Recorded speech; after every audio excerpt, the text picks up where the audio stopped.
All right, people. So the terrorist regime of Iran is not backing down. And the regime simps that we have in the West, they are claiming that Iran has won and Trump has lost just because they hate Trump so much that they're actually cheering for the Islamic regime. People like Sneeko have already said that he's hoping for the US to lose this war in order to win the bigger war against the Jews. But yeah, he's a Muslim now, so of course he's going to have the Israel derangement syndrome and the anti-Jewish sentiment. So first of all, congratulations to my all-American patriots and to the US Army for conducting, in my opinion, because I've been listening to a lot of other experts and everyone is calling it the greatest ever rescue mission. The greatest ever. So not only the US successfully retrieved 3 pilots, and obviously the third airman, he was the most difficult one to extract, and he had been missing for 48 hours.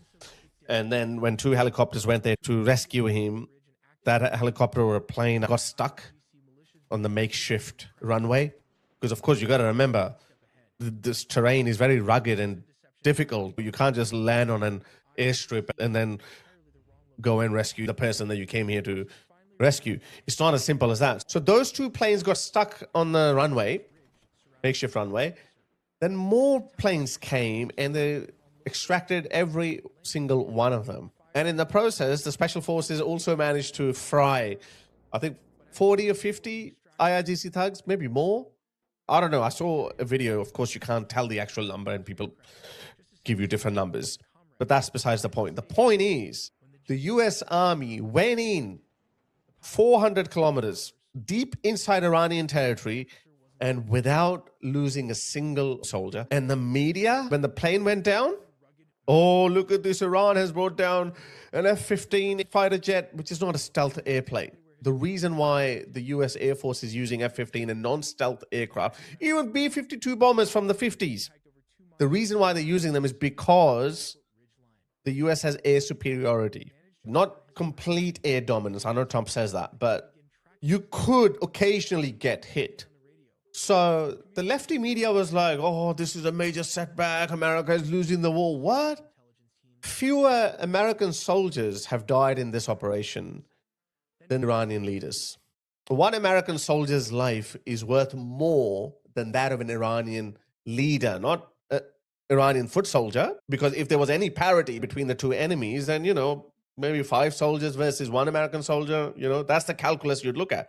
But no, America is so dominant that it is killing more Iranian leaders than it is losing foot soldiers. And now when the US Army successfully rescued the downed airmen, instead of being proud of that moment, they're back to attacking Trump or opposing the war. I actually want to play you this video because I think Trump is using the human element of it for the first time, which is very important. Have a listen to this. For that, in order to have freedom. The Iranians have, and we've had numerous intercepts. Please keep bombing. Bombs that are dropping near their homes. Please keep bombing. Do it.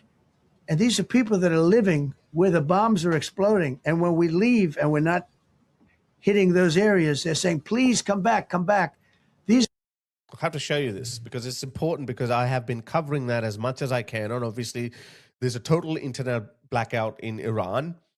The terrorist regime of Iran is brutally suppressing its protesters, but people are still coming out every now and then. And the American public has a right to ask questions, and they have a right to be upset about being dragged into another war. But please also remember, this regime is a regime that hates America.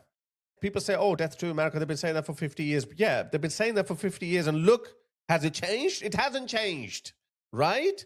In fact, with each passing decade, they are becoming more hostile. That's why Trump said one of the previous presidents should have solved this problem a long time ago, but they didn't. Have a look at this video.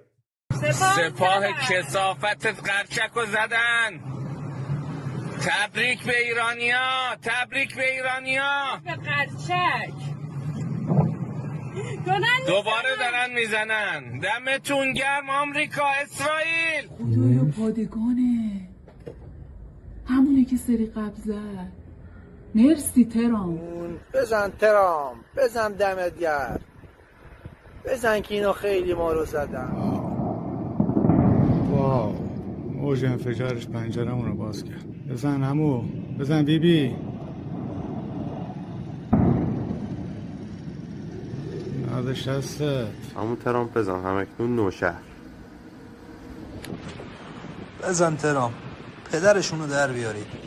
این بی پدر مادرها باید ریشهشون از ته کنده بشه. زدن جوانای ما رو به خاک و خون کشیدن. کسکشای حرومزاده.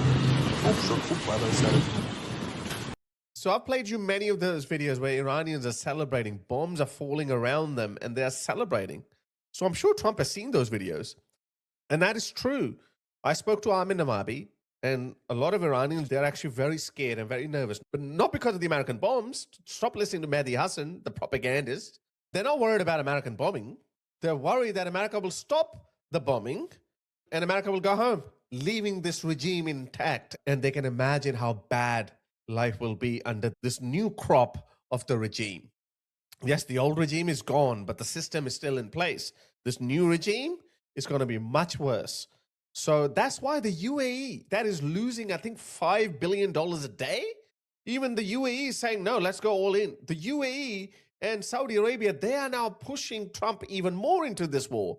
Yeah, initially, I think they were not in favor of this because they probably foresaw this. And to be fair, if I were them, I also would have avoided a war. But now they're saying we need it. So I guess my point is, it is also in America's interest, which is the reason why Trump is upset with NATO allies and other Western countries. That why are you not getting it? It is in your interest to get rid of this regime. Yes, Trump should have gone about it a different way. He should have shared some information with key NATO allies. And if they had said no, which they probably would have, then you could have at least said, hey, I asked you for your help at that point. You didn't do it. Now you can see our objectives have been achieved. Maybe not to the degree that we wanted, but to some extent, the Iranian nuclear threat has been neutralized or has been pushed back by 5 or 6 years. We're going, unless you come and finish the job. Because at the end of the day, it is in Australia's interest, it is the interest of the UK and pretty much every single Western country. It is in their interest. But because they are held hostage by their Muslim constituents, they're like, oh no, this is not our war. Did you hear Keir Starmer's pathetic speech? This is not our war. We will not be drawn into the conflict. So this is a just war. They're not worried about American bombing. They are worried that America will stop bombing the regime and go back, and they will be left with this satanic regime. That's what they're worried about. Please keep bombing. Do it. And these are people that are living where the bombs are exploding. And when we leave and we're not hitting those areas, they're saying, please come back, come back. These are the people. I don't know what they do. All I can tell you is they want freedom. They have lived in a world that you know nothing about. Yeah. It's a violent, horrible world where if you protest, you are shot. Remember the great woman protests where they had 400,000, 500,000 women and they were all enthused and He's talking about the Masa Amini protests. they were going to protest and everybody said, oh, the regime's going to come to an end. And then all of a sudden, boom, Yeah. boom, 5, 6 different areas. A woman would go down right between the eyes. They had snipers. They had 5 snipers. That's all it took. And those 400,000 or 500,000 women said, oh my God, what's that? Oh, look over there. What's that? A woman shot right between the eyes. And after 5 or 6 of them go down, then you start hearing the purr through the vast number of people. The scatter. And then they said, oh my God, who would do that? And they're incredible people, but they've lived so horribly. They've lived. And this is, guys, so important when he said that they live in a world that you have no idea about. And this is what we look at, these anarcho-Kasparians of the world and these pathetic, crazy, woke, they're not even woke, they're just people who have this Trump derangement syndrome, Israel derangement syndrome. Just because in the storyline and in the narrative, Israel is the bad guy, Trump is the bad guy, therefore anything that they do, even though that is good for us, for our cause. For example, if you're a feminist or if you're a lefty, humanitarian, woke. By the way, we should actually use these words humane, humanitarian, human rights with the lefties. Okay, these were liberal inventions of the time, but they're not lefty. Stalin, Trotsky, Lenin, these guys were lefties. Hitler's economic policies, he was a socialist. That's lefty too, in a way. A lot of people say, why is he called far right? Well, because of some other elements. Oh, by the way, I just learned it recently. The infamous Fabian Society. I thought it was just a conspiracy theory or something. There's a very good video made by Josh Faulks. Josh Faulks. Watch it. I'll include the link in the description. One of the founders of the Fabian Society, Bernard Shaw, was an open and proud eugenicist. He's on video saying that, hey, you know, those people who make no contribution to society, we got to ask them, hey, let us kill you. He said it with a straight face. That's lefty. So today's lefty, no wonder. They're okay with the Islamic regime of Iran massacring their own people in their tens of thousands.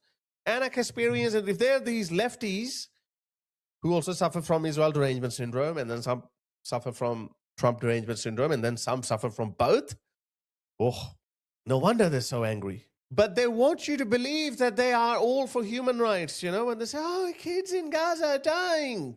They want to present themselves as the beacons of humanity and compassion, but they're not. This Iran war has proven that. No matter how much you hate Trump or Israel, the Islamic regime of Iran are not the good guys. Okay? They are not the good guys. So anyway, Trump has started appealing to the human side, which is very important. And I know the American spirit. I see a lot of Americans who follow me on X as well, who can engage with me. When they see how brutal and tyrannical this regime is, they wish them well. They understand that, okay, if America can help, they should help. Especially with this good success rate. Have a look, guys. I'm not undermining the 13 sacrifices that we've already seen of American soldiers, and I hope the number stops at 13. I really hope that. I was scared if that F15 airman was captured. I was afraid for him. But as I said, have a look at this, guys. It doesn't happen. The US is killing more Iranian leaders than it is losing its foot soldiers. That shows you how important or how much value there is in a single American soldier. When there's such a big power disparity, and if we can help, I think we should help. That's all I'm saying. And yeah, if someone says that, oh, some people say that to me on Twitter, oh, why don't you go and fight? What do you mean, why don't I go and fight? Like, I am fighting here. I have put a target on my back. I have received death threats. And one of them, actually, I initially didn't take it seriously, but apparently there was an elaborate plan to hunt down Iranian dissidents. And I think in the report, I don't know if I find it, I'll attach it. I think most people saw that was towards Goldy Gamari and Alika Lebon, but I had received a similar photo, exactly the same threat. I received exactly the same threat. Let me show you. Look at this. Our Supreme Leader, the Ayatollah Husseini Khamenei, has placed a fatwa on Harus Sultan, blah, blah, blah. Our commanders have departed Yemen for the shores of Melbourne to capture the Kafir Harus Sultan. See you soon, blah, blah, blah, whatever. Initially, I didn't take it very seriously, but then Alika Lebon and Goldy Gamari, they posted it. And I think the FBI disrupted some sort of a network or something. So Alika Lebon posted the threats that she had received, and I had received exactly the same emails, even the same photos that she had received. I know it looks like a joke, but that's what I actually took it as a joke, and I was like, yeah, whatever. Look at this, Port of Melbourne. So obviously he created this. So I thought, okay, whatever. But Alika and Goldy Gamari, they received exactly the same AI photos made using the same AI program. So my point is, by talking like this, I'm also putting a target on my back, okay? So I am doing my own part as well. So anyway, guys, we need to get behind our president. I also worry that he might just say, hey, you know what? We won, we're leaving. Because I know that's going to be really bad for the people of Iran. But I would support the president's decision. Because right now, history is being written. It will be written that who came to the rescue of the Iranian people and who stayed behind because they were afraid of their domestic politics. When history will be written, even though we don't manage a regime change in Iran and is classified as Trump didn't win, history will be much kinder to the United States and President Trump than all these other weak leaders that we've got in the West.